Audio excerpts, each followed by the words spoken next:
started, how to elevate your performance and your results.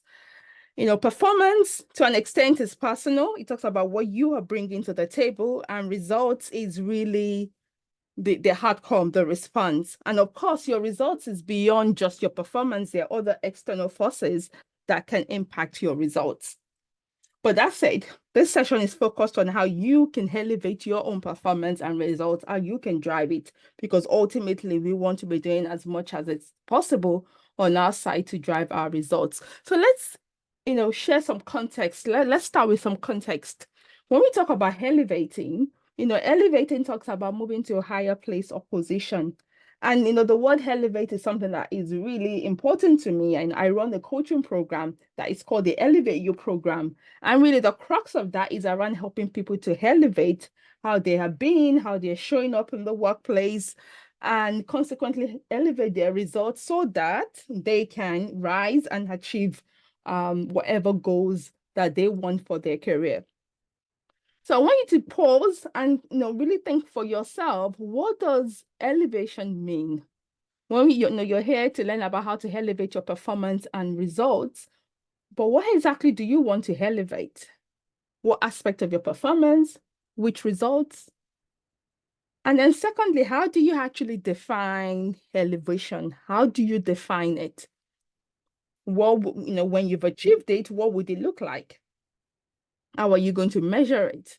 Is it certain KPIs that you want to be, achieving that you're not achieving yet? How would you measure it? Because I think it's really important to come with that context. That would allow you to get the most out of this session. If you don't have a pen and paper, I'd encourage you to get one, or just something that you can write and draw your own reflections. I'm a coach, and naturally, as a coach, in my session, I'd ask you lots of questions because we want to prompt your thinking. You haven't just come here to get information. My hope is that by the time we finish, you have some insights, you have some new steps, actions that you are going to take that is going to create change for you.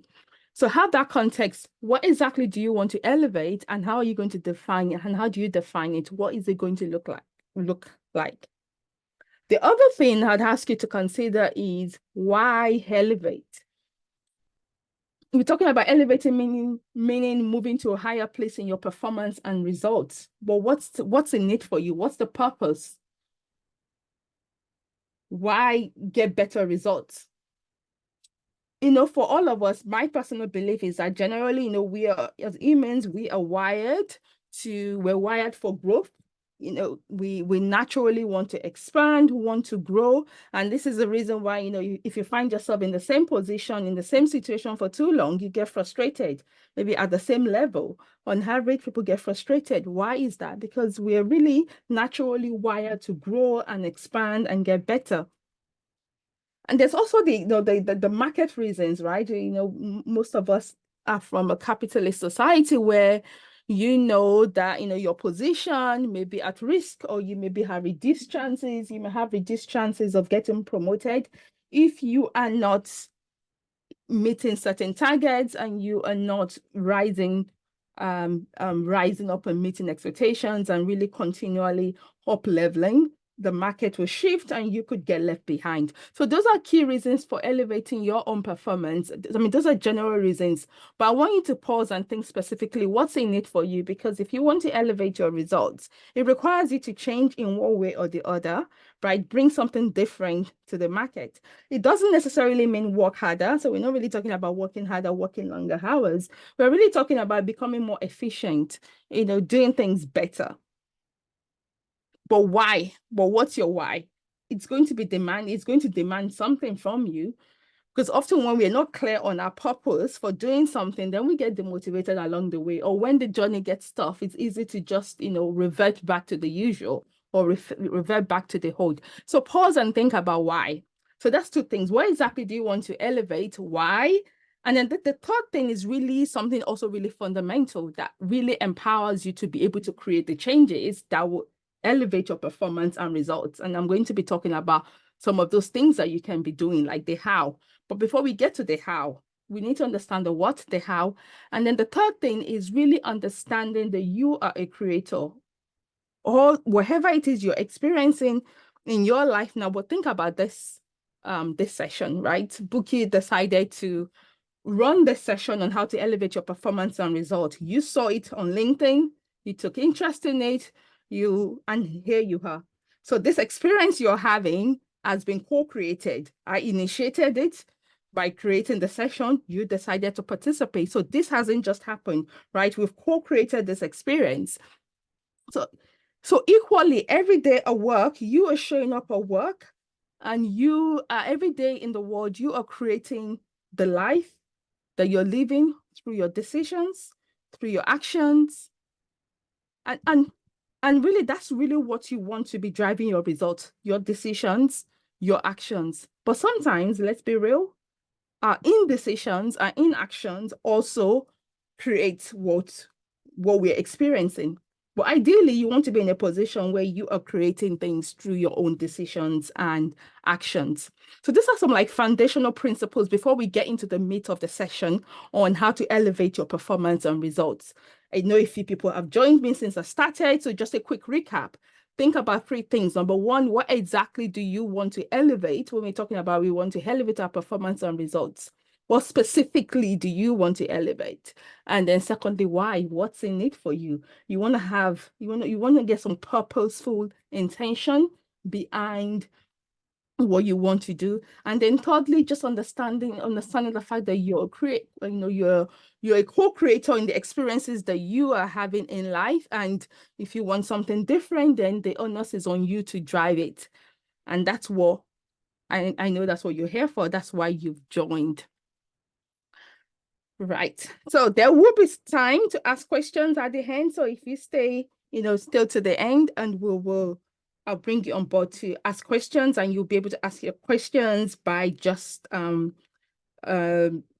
reacting. So raising your hand up, and then I will be able to bring you up on stage, unmute you, and you ask your questions. So how to elevate your performance and results? There'll be three areas that we're going to go through.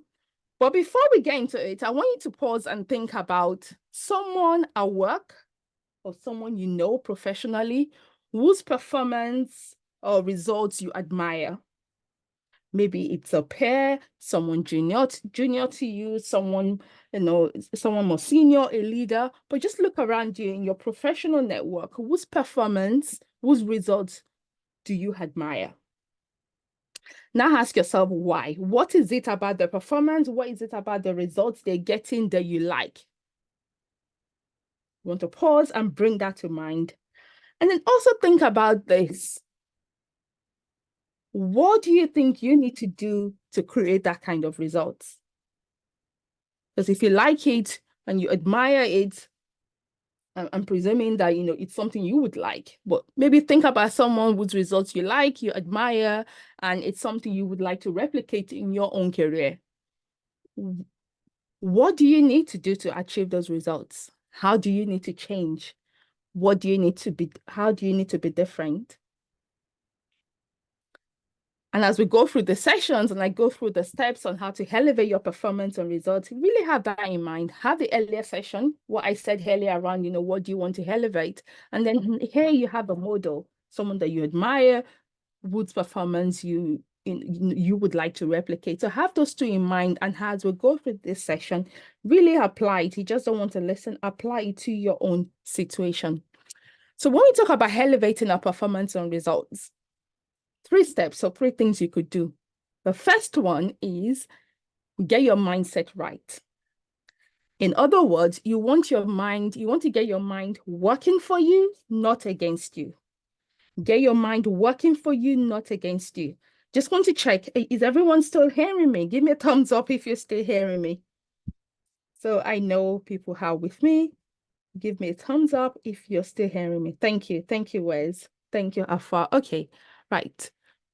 So the first step is get your mindset right. You want to get your mind working for you, not against you. And when we talk about mindset, what we're really talking about at a very high level is really around the beliefs you hold about yourself, you hold about others, and you hold about your environment.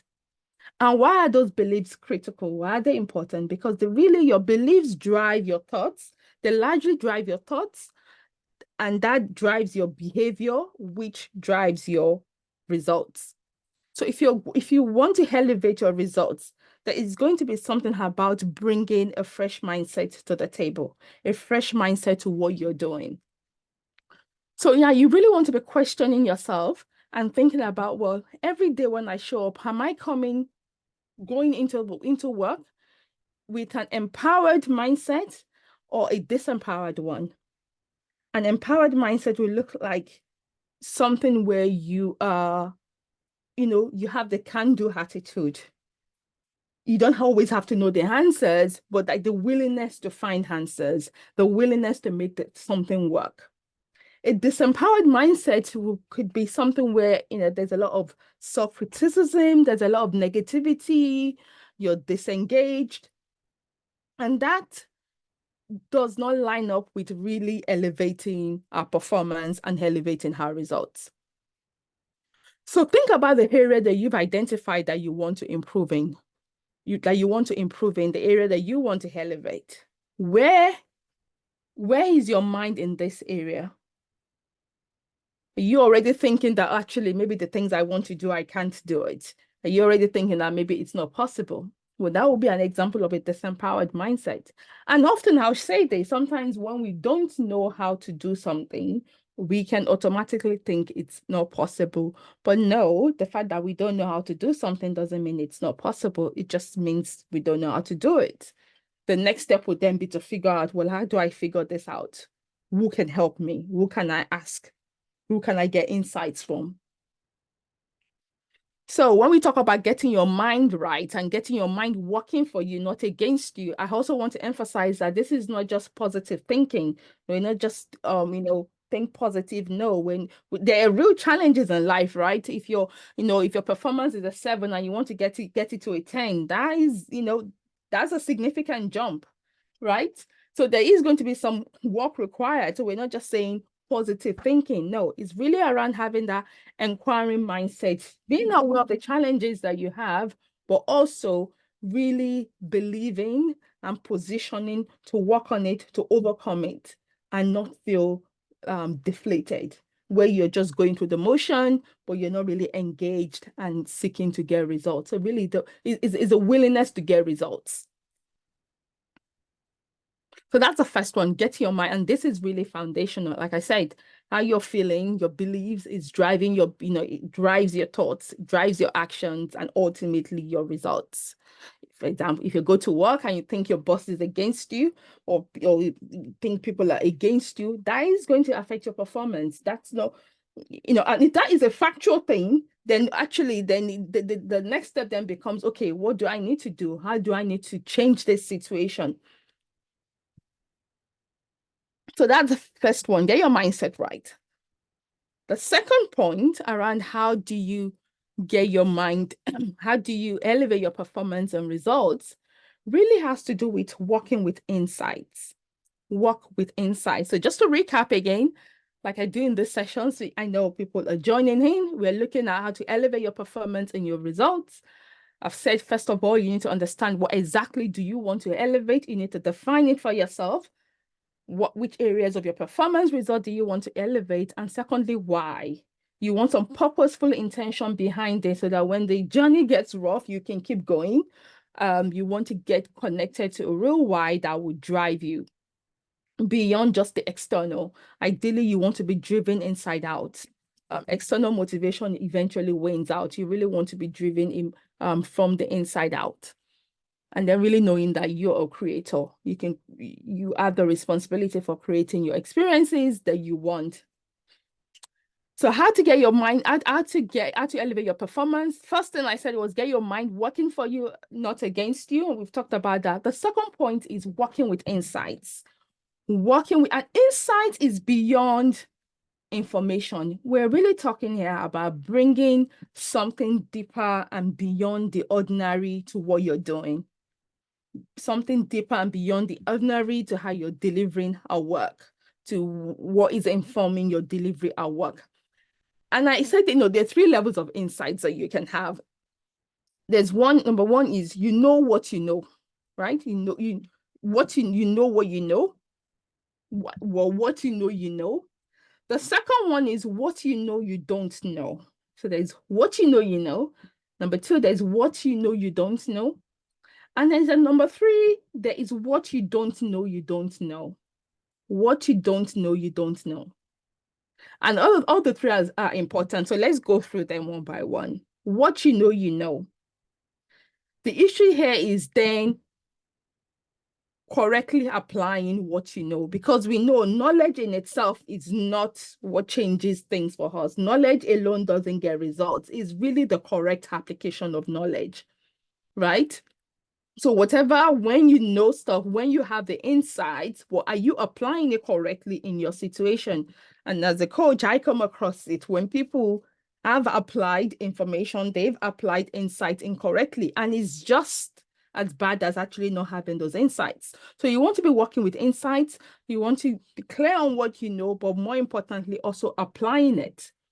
So part of the insight is really understanding how to apply correctly what you know. And then there's what you know you don't know.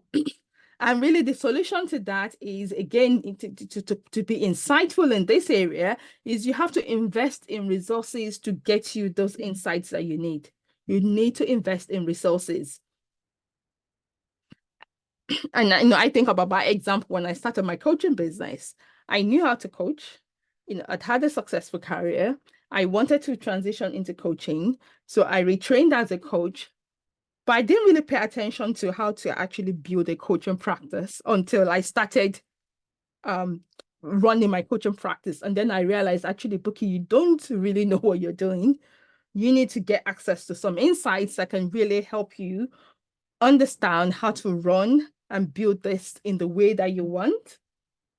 And the same might apply to you in your career, right? For many of us, isn't it? You trained, you got your job, maybe you're moving up the ladder, but you are not necessarily building your career. You may not be building your career with particular insights that actually, this is why I need to get to where I want to be in my career. This is what I need to do. This is how to make it happen. So it's very important that you're clear on what you know you don't know. And if building your career, getting to however far you want to reach in your career, if you're not clear on that, well, you want to actively go into the market and get insights, or work and get insights to help you with that. So there's what you know, there's what you know you don't know. And at the third level, what you don't know you don't know. Now that this is the realm of complete ignorance. Now, you don't want to live in fear of this, like, okay, well, what I don't know, because what you don't know, that could be vast. Now, we're not talking about fear. You don't want to live in fear. That's not what I'm saying. But it's important for you to have an awareness that there is a realm that, that this reality exists. There are things that you don't know, but it's helpful to know.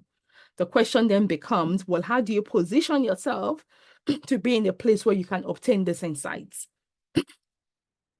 So how do you get insights? All the insights at this level, well, how to apply the knowledge correctly so you get the results, and how to really actually understand the thing, get insights that you don't know. You already know you don't know it. And then how do you get insights on, how do you reduce the amount of things that you don't know you don't know? So how do you get insights in all of these areas? The first point is, I would say, be around teachers. Iron sharpens iron. For all the aspects of your career, I think broadly, when you think of people's career, there is the technical bit that you do. So let's say maybe someone is a lawyer, or they work in some sort of like consulting or professional services. There's a technical aspect of what you do, what your client or what your employer is paying you for, the core skills. And let's say you're in management or in leadership, then maybe your core skills is actually the management, is the leadership that you're providing. If you're in a technical role, it's a technical skills that you're providing. So there's that element of actually doing the job, but there's also the element of managing your stakeholders.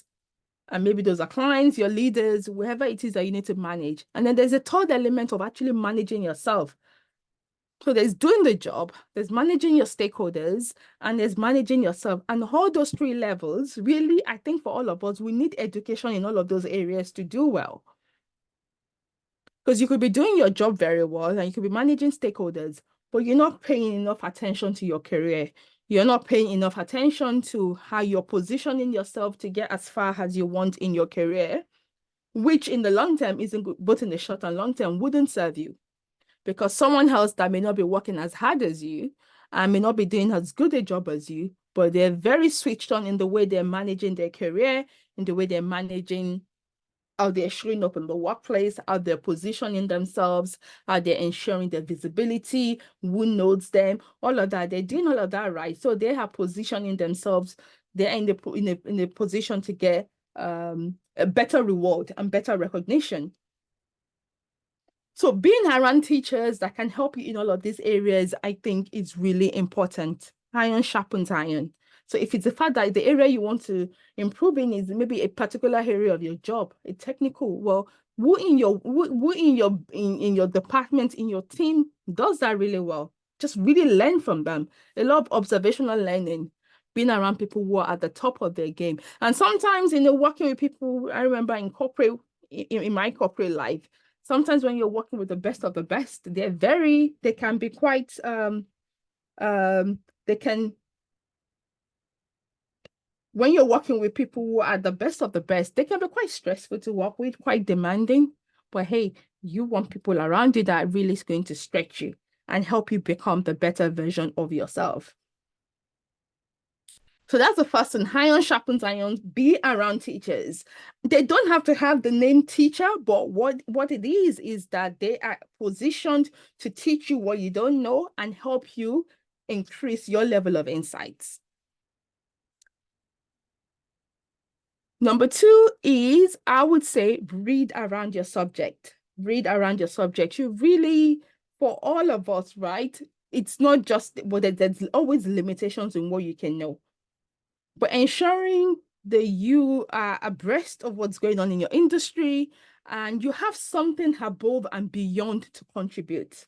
And that will really come by really expanding your awareness and expanding your level of understanding and what you know. So subscribing to industry news, alerts, whatever it is that can really help you deepen your insights and bring something new, different, fresh to the table when you are in discussions around your area of expertise. So the third thing, so how do you get insights? I've talked about being around teachers, reading around your subject, and then thirdly is just invest in yourself.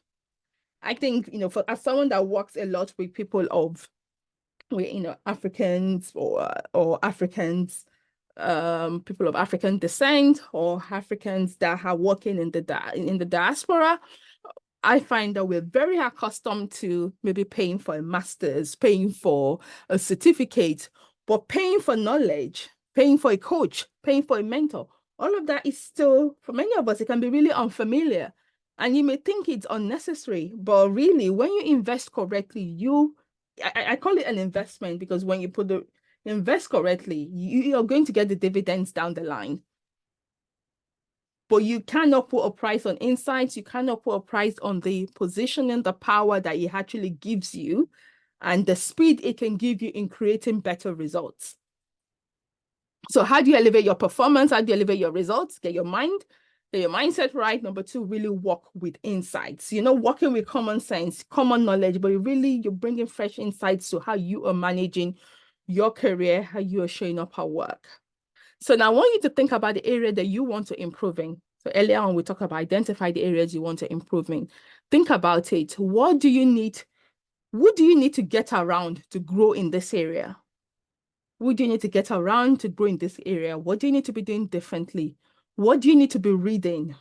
Which publications should you be reading that can broaden your insights and broaden your awareness? Really think about that and jot that down. And I will take the third point, but let me get some reactions. Who is with me? You understanding this? Give me a like, a love emoji.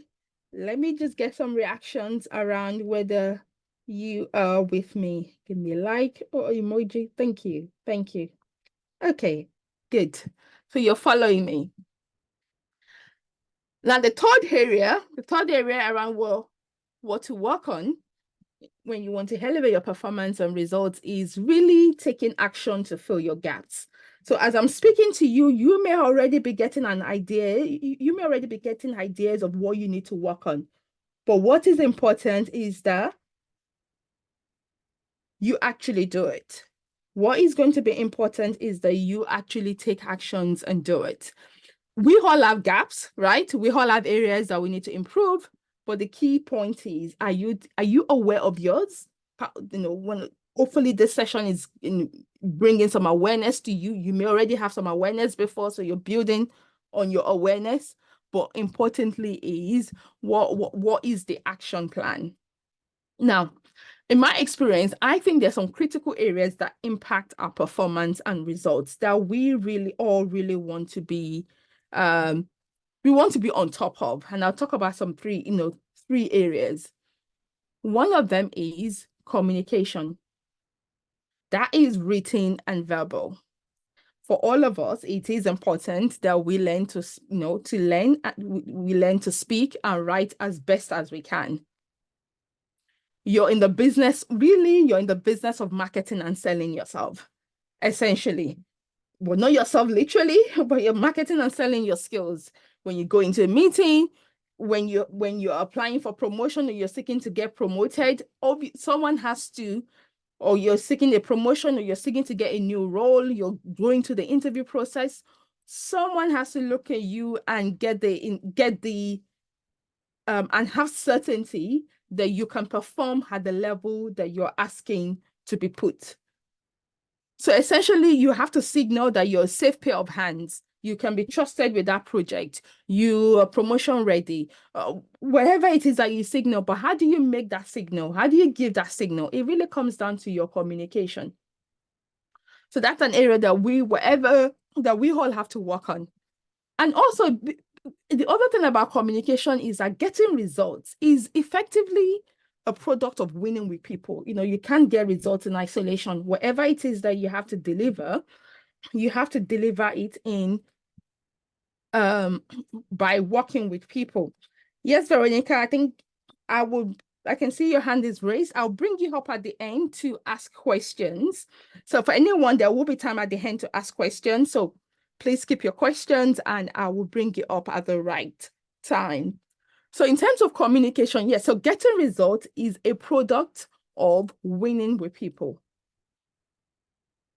And winning with people is essentially communicating effectively with them. So this is why working on your communication skills is so important. So that's one area that I think everyone really, if you want to elevate your performance and results, you really need to work on.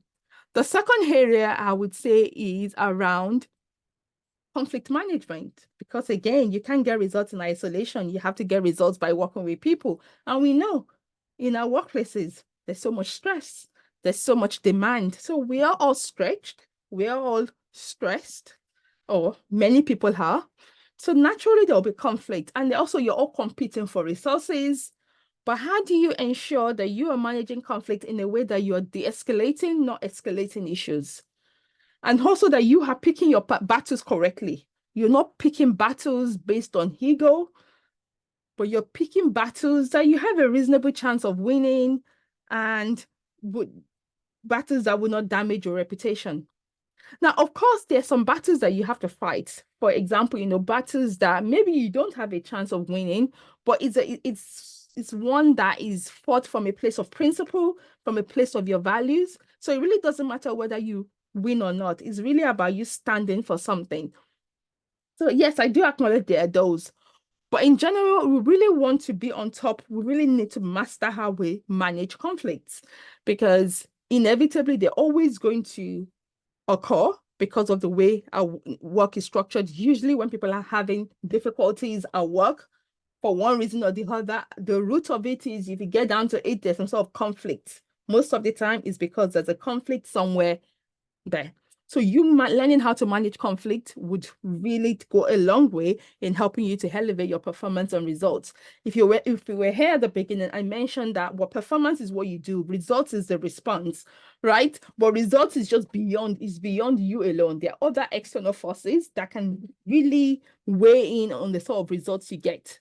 And one of those external resources are the people that you're dealing with, right? So if you've been able to deliver our work requires you working with a particularly challenging person, well, you need to master how to work with challenging people. If you don't do that, then really your results are going to be affected. Now, we're not going to wait for the other person to change because that's not how life works. The onus is going to be on you on how do you bring a different and elevated version of you to the game so that you can get the result you want and you can move on. Right. Is this clear? Give me a thumbs up if you're following me. Let me get a thumbs up if you are following me. Thank you. Okay, I see some reactions. So finally, in the areas of taking action to fill your gaps, we've talked about communication, conflict management. The last one is confidence. And these areas I've picked up, these are areas that I see in my coaching sessions that I find is actually common among the people that I work with, and that, my audience, which are, people of the Africans in the diaspora or people of African descent.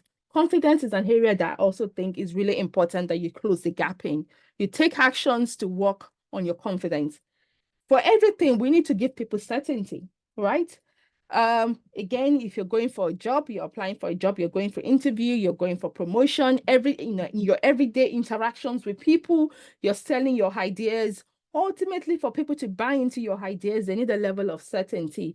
And so when we have low confidence, when we have imposter syndrome, when we are full of self-doubt, all of that can be leaking in our conversations such that we actually pass across our doubt to other people, which then really does impact your results, right? If people don't feel certain about what you're saying, then that ultimately impacts your brand and how they view you. So really tackling your own self-image, whatever is at the root of low confidence, imposter syndrome. And I think that's something that's rife and common in our community, and I think it can be fixed. You can work on it, so it's not a hindrance to your performance and results in 2024. So there's some key areas I've been through. I'll do a quick recap. But before I do the recap, if you've been with me, there's no doubt you're probably getting some ideas on areas where you need to work on. And I think as you go into 2024, those areas could then be some of your part of your goals that you are going to work on.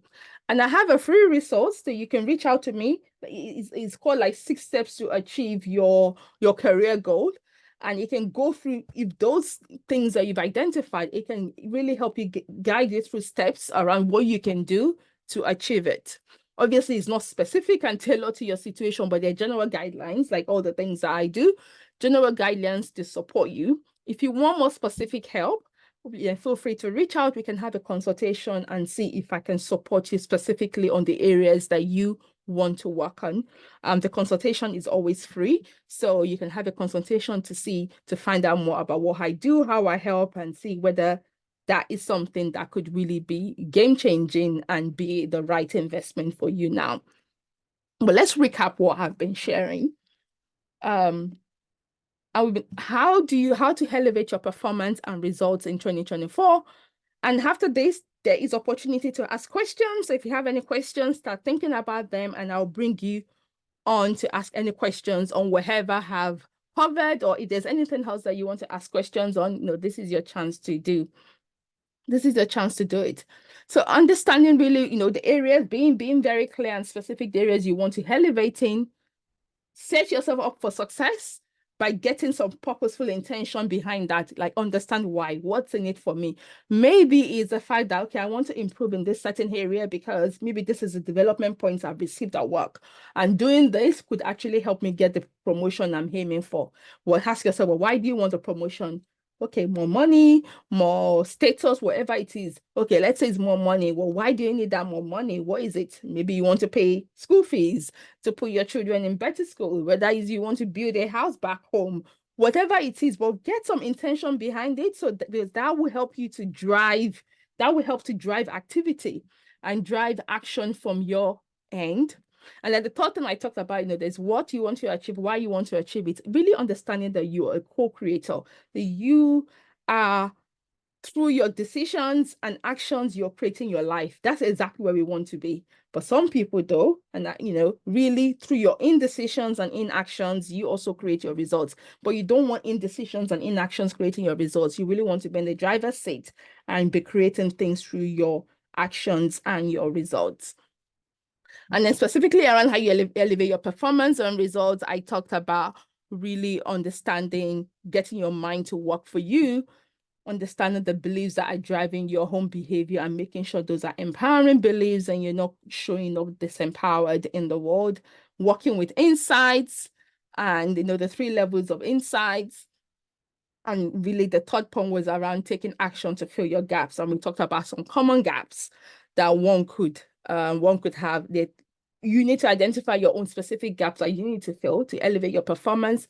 But also more generally, you have areas like communication, conflict management, and confidence that I think, my audience, people of African descent, Africans in the diaspora, they, really areas that I find investing in these areas could actually really help you in the workplace. So I'll pause there and take some